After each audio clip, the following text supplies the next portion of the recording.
Greetings, welcome back to Black Bear News, where we are discussing abrupt climate change. And thank you all for your condolences and concern over, my situation, my personal situation. It's actually, it's been going on for a long time, actually, years, actually. So I'm at the very end of a really long road. Just to let you know where I'm at, I'm not in the beginning or the middle. I'm towards the end of it, but end of the process. So emotionally, I'm in a much better place. I didn't even know that I was really going to bring it up last night. It just came out as a piece of what I was trying to say. So, I generally don't talk about it, just because I've talked about it quite a bit to many people. So, yeah, that's kind of where I'm at. But thank you for your concern, and thank you for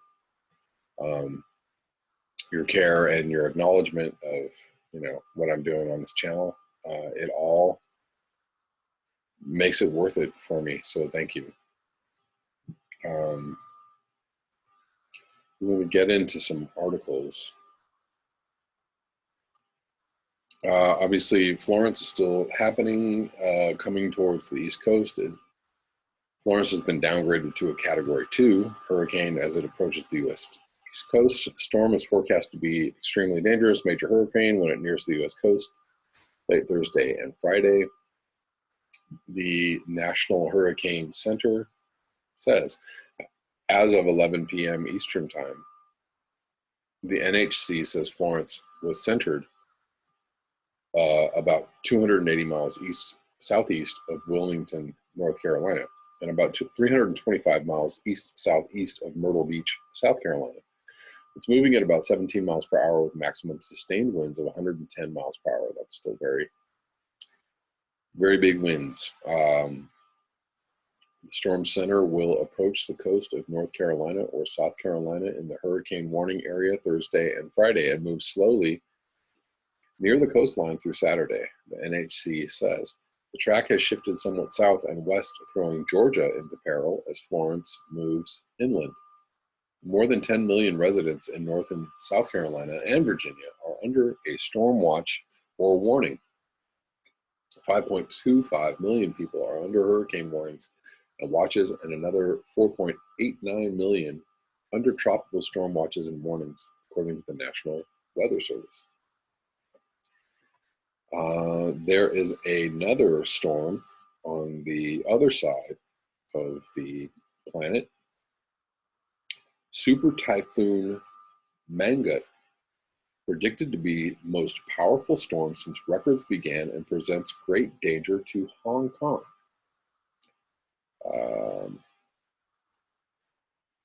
Super Typhoon Mangkhut is projected to be one of the strongest storms ever to ever hit the city and presents a great danger to Hong Kong, a top weather expert said on Tuesday. The storm, which is forecast to be more powerful than any of the previous typhoons warranting Hong Kong's highest warning signal, is predicted to pass within 100 kilometers of the city on Sunday. Queenie Lam Ching Chi, senior scientific officer at the Hong Kong Observatory, said, even if the super typhoon was further away, it could impact the city. But the forecaster's tracking system shows a 70% chance the tropical cyclone will deviate from its predicted path over the next 4 days. According to the latest update at 8 a.m. on Wednesday, the super typhoon is expected to be closest to the city on Sunday, about 100 kilometers southwest of Tim Sha Tsui, where the observatory has its headquarters. Lam Chu Ying, a former director of the observatory, said there was still a lot of uncertainty about Mangkhut's path because it needed to first pass through the narrow Luzon Strait between Taiwan and the Philippines before hitting Hong Kong. Its intensity can be reduced if it hits land on either side of the strait. Lam said, since it's still so far away from Hong Kong, its path can easily deviate several hundreds of kilometers from the predicted path. Lam, meanwhile, said it was still too early to say whether Mangkhut would directly hit the city, but it could be very close to Hong Kong, she said. It has a large circulation with intense winds, so even if it's not a direct hit, there could still be an impact on Hong Kong. It can constitute a great danger to Hong Kong.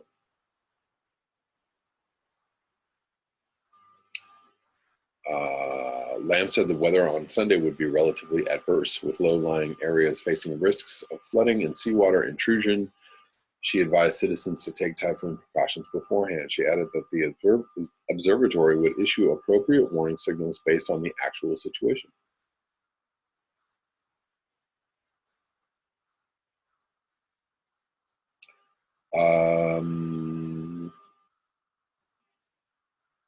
Let's see. Seem to be kind of saying the same thing over and over again.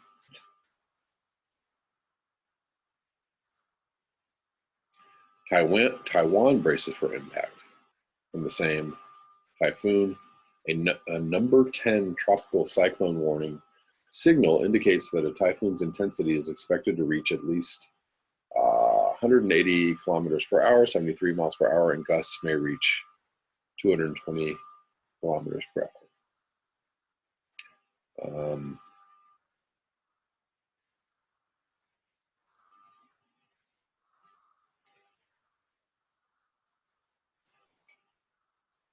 On Tuesday, Britain updated its travel advice on Hong Kong, cautioning visitors to be aware of hazardous sea and weather conditions brought by Mangkhut.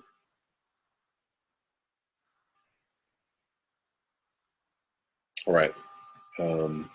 We're just kind of saying the same thing over and over again. So that a very large storm to keep an eye on.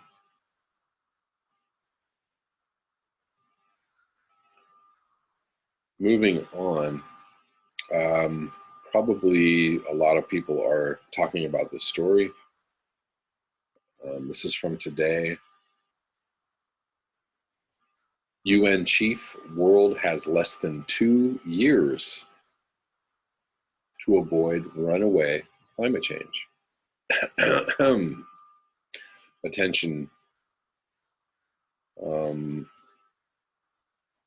all of you runaway climate change deniers. This is the UN chief. To all the folks that are in the Guy McPherson's got it all wrong camp, or, you know, et cetera, et cetera. Listen, he could still have it all wrong, but I'm just saying more and more scientists, more and more journalists, more and more official spokespeople, more and more, climate advocates are moving in the direction of Guy McPherson, not away from him. That's just what's happening. It's reality. That's really going down. So let's read this. Antonio Guterres, the United Nations Secretary General, told global leaders this week that the world has less than 2 years to avoid runaway climate change. If we do not change course by 2020, we risk missing the point where we can avoid runaway climate change, Guterres said during a speech at the UN headquarters in New York. So I assume they're going to get into this, but I just have to ask, what is it that we're going to do in 2 years that's going to prevent runaway climate change? If we're not already at runaway climate change, what is it that we are going to do in 2 years? What are we going to do? Are we going to shut down all fossil fuel burning? Are we going to ban all car driving? Are we going to ban airplanes? What is the major thing that we're going to do? I mean, unless you're talking about policies like this, and it doesn't matter whether this is 2 years or 10 years or 20 years, that's what needs to happen. And nobody's talking about that. Nobody's saying shut down industrial civilization in order to avoid runaway climate change. At which point we trigger runaway climate change. I don't know. Anyways, let's read on and see what they have to say. Climate change is the defining issue of our time, and we are at the defining moment, he said. Scientists have been telling us for decades, over and over again. Far too many leaders have refused to listen. The time has come for our leaders to show they care about the people whose fate they hold in their hands, Gutierrez said.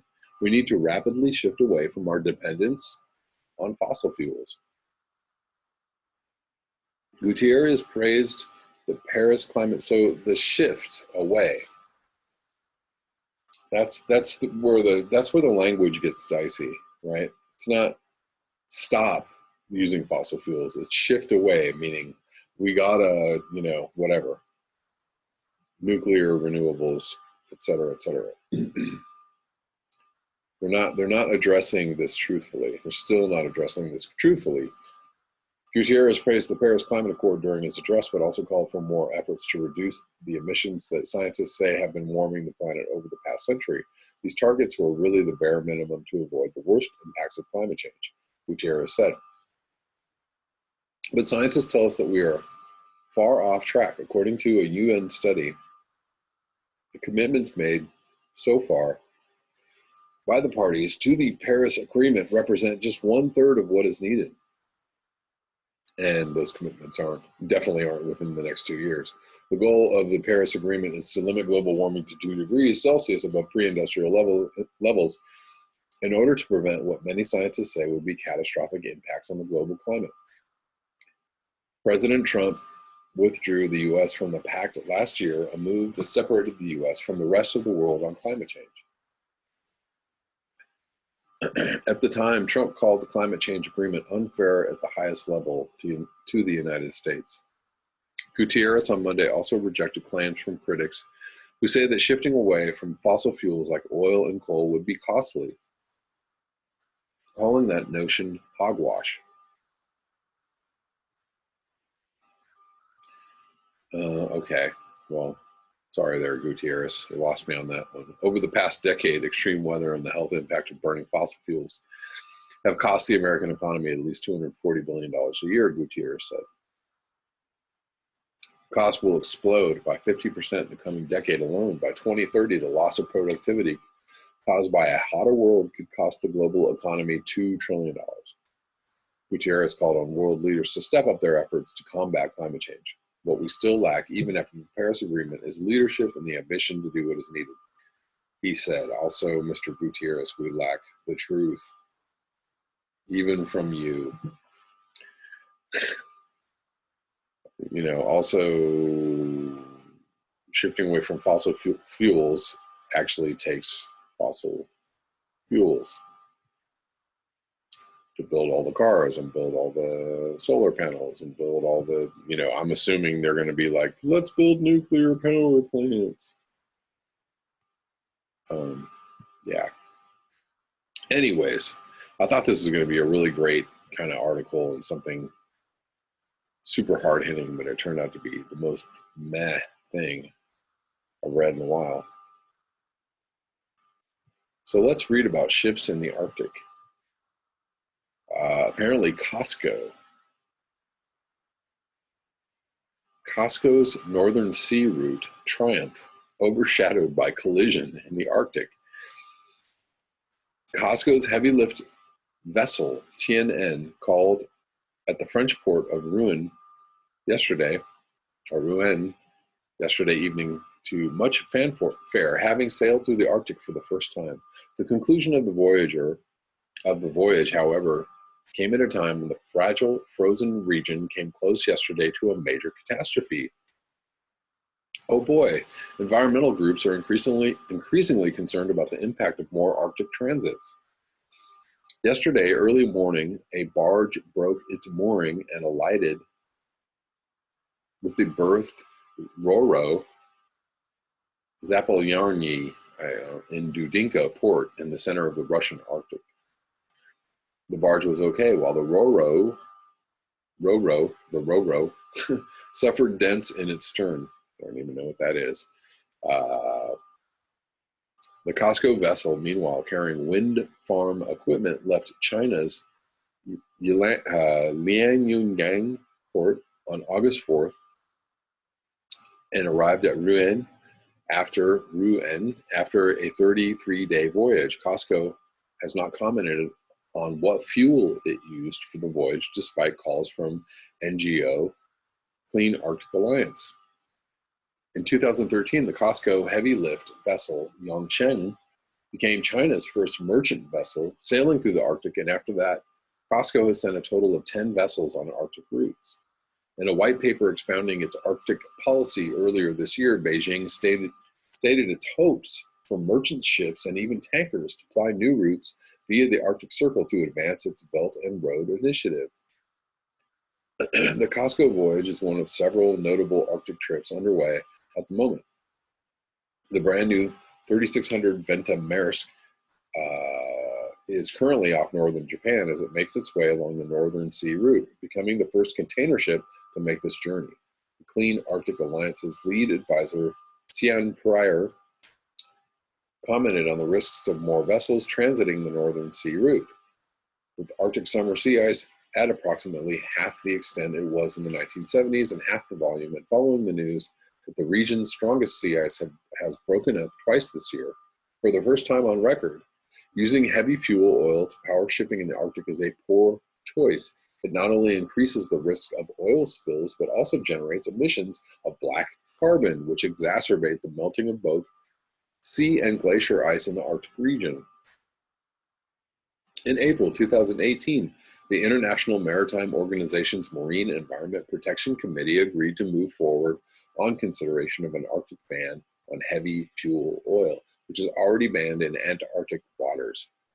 The meeting directed a subcommittee which will meet in early 2019 to develop a ban on heavy fuel oil use and carriage for use by ships in the Arctic on the basis of an assessment of the impacts and on an appropriate timescale. Now it is time for international shipping companies to clean up their act by moving to cleaner fuels while operating in sensitive and vulnerable regions of the world for the sake of the Arctic, its people, its wildlife, and indeed for the whole planet, concluded Pryor. Oh, thanks, Ian Pryor. It was really touching. So if we have 2 years to avoid runaway climate change, then we need to not be driving ships through the Arctic. We need to not be driving ships through any of the ocean. I don't know. I don't think anybody understands this on a major level. I mean, not anybody, but anybody who's has anything to say about the shipping.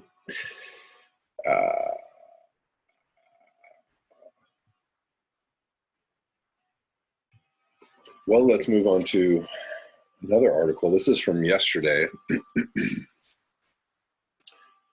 believe Robin sent me this. Soon enough, the Rio Grande won't be a Rio anymore. This is from Esquire. Meanwhile, hurricanes are lined up like the Rockettes. Let's check in on the president. This is from Charles P. Pierce. This episode in our continuing series, Water, How Does It Work Anyways?, brings us to what used to be the Great Rio Grande River, the third longest river wholly contained in the United States. It is of intrinsic environmental, cultural, and historic value. It is one of those natural wonders with which the imagination can conjure, as author Richard Parker pointed out in a column in the New York Times 2 days ago. The Rio Grande is so long that when Europeans first arrived, they didn't realize it was all the same roiling body of water. It sustained tens of thousands of Native Americans. The Pueblo people populated the basin to the north, while tribes such as the Manso lived easily off the fish, ducks, and bounty of the Middle River, according to accounts by Franciscan monks in 1598, who accompanied the conquistador Juan de Oñate,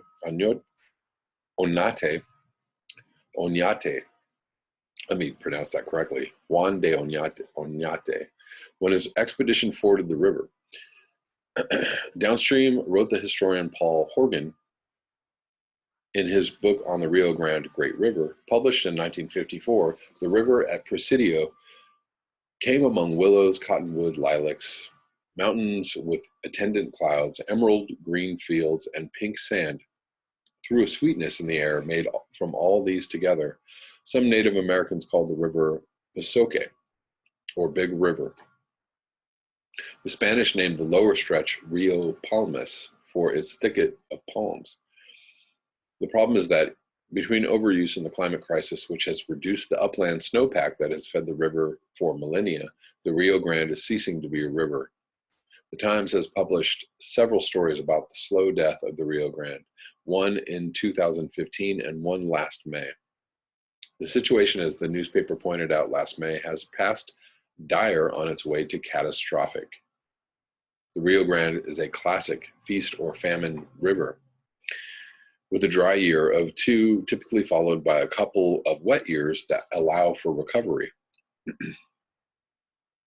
If warming temperatures brought on by greenhouse gas emissions make wet years less wet and dry years even drier, as scientists anticipate, year-to-year recovery will become more difficult. The effect of long-term warming is to make it harder to count on snow melt, runoff, and wet times, said David Kunstler, a climate scientist at the University of New Mexico, and it makes the dry times much harder than they used to be.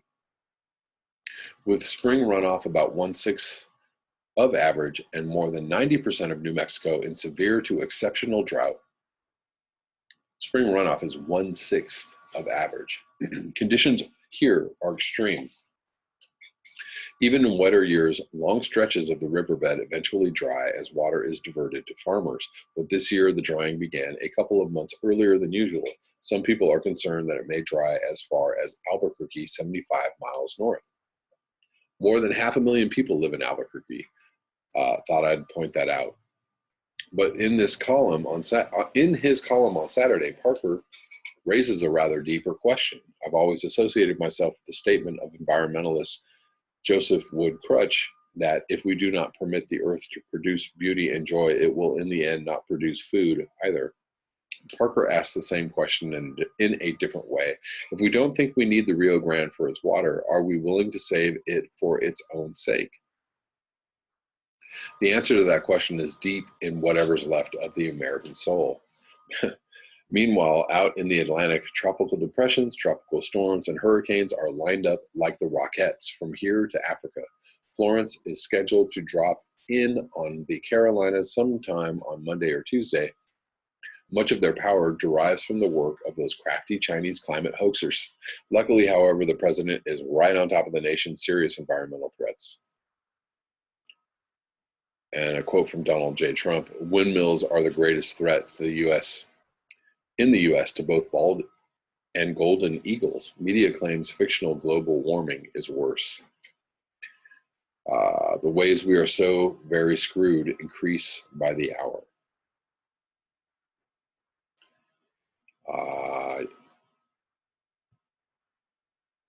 I'm just going to leave it at that. And let's look a little more at hurricanes. This is from the Washington Post from yesterday. Category 6, climate change may cause more hurricanes to rapidly intensify.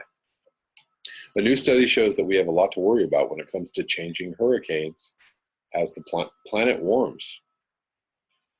In a little more than a day, Hurricane Florence exploded in strength, jumping from a Category 1 to a Category 4 behemoth with 140 mile-per-hour winds. This process, hurricanes intensifying fast, is both extremely dangerous and poorly understood. But new research says that as the climate continues to warm, storms will do it faster and more often, and in some extreme cases grow so powerful that they might arguably be labeled Category 6.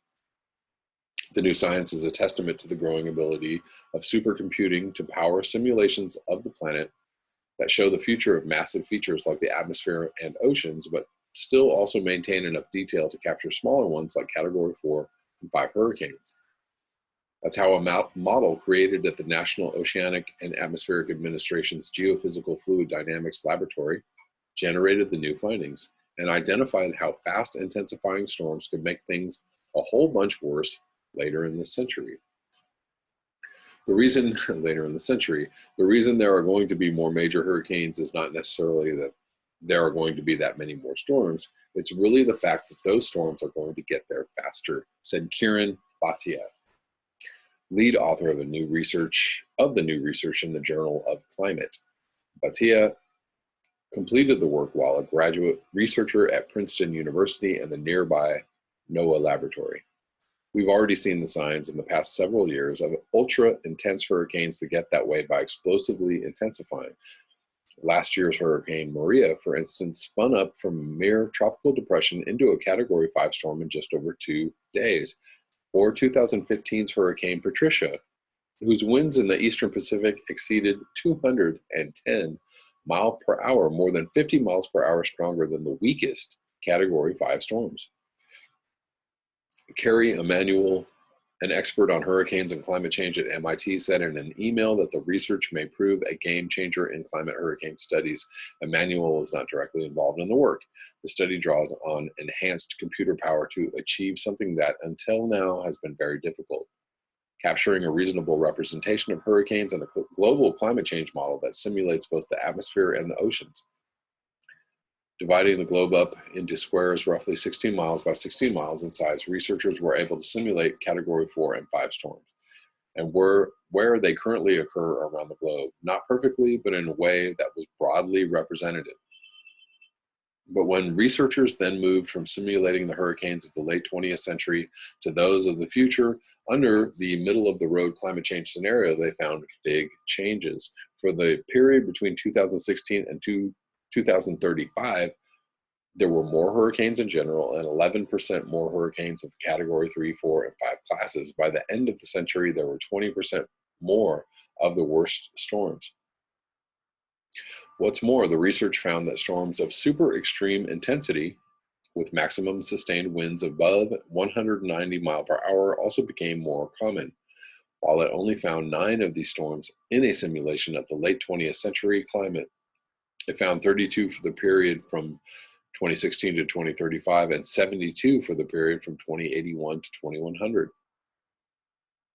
There is no Category 6 on the Saffir-Simpson hurricane scale, but the Category 5 grouping, which is open-ended, begins at 157 miles per hour, far lower than the intensities of such storms, and the lower categories require a much smaller increase in wind speeds before reaching the next category. For example, the weakest Category 5 storm would be 24 miles per hour stronger than the weakest Category 4. Recently, some scientists have begun speaking about a possible Category 6 designation, though there is considerable debate over whether that's really a good idea. Clearly, though, some recent storms would qualify, most notably Patricia, but also 2013 Super Typhoon Haiyan and several others. It's what you expect if you have a shift toward more intense storms, is that you'll start seeing intensities you haven't seen before, said Gabriel Vecchi, an atmospheric scientist at Princeton who was one of the study's authors. That said, Vecchi isn't sure about the Category 6 concept. I think I'd bring a social scientist in here to see what the net value of having a Category 6 designation would be, he said. Perhaps most significantly, the new research finds that rapid intensification appears to be the key mechanism driving stronger storms in a warmer climate. Sure enough, in future years, it finds more storms that strengthen by more than 45 miles per hour in 24 hours, as Hurricane Florence did, and even a number of rare and super extreme storms that intensify by more than 115 miles per hour in 24 hours.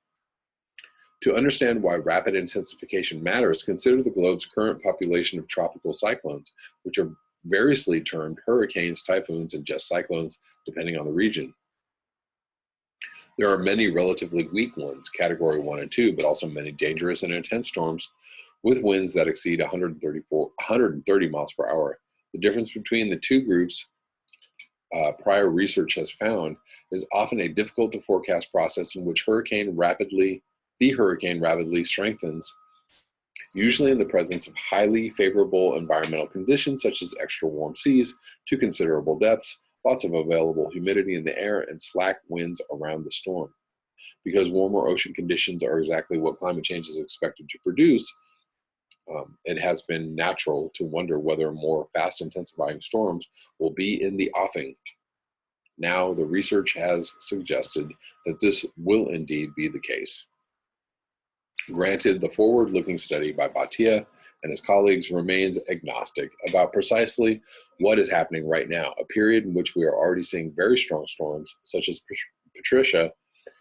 And this paper doesn't really say what we've had so far, but there's a trend, Bhatia said. It literally just says, okay, in this particular model, climate change is going to make X, Y, Z more likely. But that model is a major advance, said MIT's Emmanuel, who was not involved in the research, blah, blah, blah. The new computer model's resolution is one of the highest yet achieved for a global climate model that captures the entire Earth in both its atmospheres and oceans, Emmanuel said in an email. It is important to note that this still under-resolves tropical cyclones, but it is an important step in the right direction. Unlike almost all other global climate model-based studies, it simulates Cat 4 and 5 storm, and it projects an increase in an overall frequency of tropical cyclones globally. But another top hurricane researcher, Chris Lancy, who directs the tropical analysis and forecast branch of the National Hurricane Center, was less convinced, noting that the study's large projected increase in the strength of future hurricanes deviates from most of the earlier published work, which shows no significant change in major hurricane numbers and only 2 to 5% increase in intensity of hurricanes. Well, that's good to know. We can all rest easy tonight. Scientists have been debating for well over a decade precisely what is happening to hurricanes as the climate warms. No one study will change that, as its authors themselves acknowledge. Meanwhile, as scientists continue their debate, Hurricane Florence is set to cross seas a degree or more warmer than normal on its path toward the east coast. What say you? Or what say ye? Climate change makes hurricanes bigger or stronger or faster, right? I mean, it's just, well, I don't know. You have scientists going, oh, we don't know. I don't know. Okie dokie. And let us finish this video up with some good old James Howard Kunstler. What day is this from?